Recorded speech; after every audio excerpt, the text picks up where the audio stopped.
வேதத்திலே சில சம்பவங்களை நாம் வாசிக்க போகிறோம். ஆண்டவரை நம்ப பண்ணின அல்லது தேவன் பார்த்து ஆச்சரியப்பட்ட சில நபர்களை குறித்து நாம் பார்க்க போகிறோம்.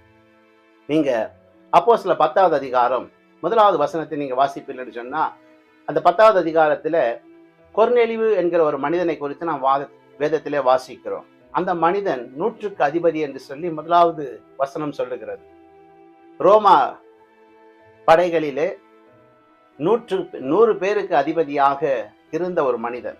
அந்த மனிதனை குறித்து வேதம் சொல்லுகிறது 10வது அதிகாரம் 2வது வசனம், அவன் தேவ பக்தி உள்ளவனும் தன் வீட்டாரோடு கூட தேவனுக்கு பயந்தவனுமா இருந்து ஜனங்களுக்கு தான தர்மங்களை செய்து எப்பொழுதும் தேவனை நோக்கி ஜெபித்து கொண்டிருந்த ஒரு மனிதனா இருந்தான். அருமையான தேவ ஜனமே, அவன் சமுதாயத்தில் ஒரு நல்ல ஒரு பொசிஷன்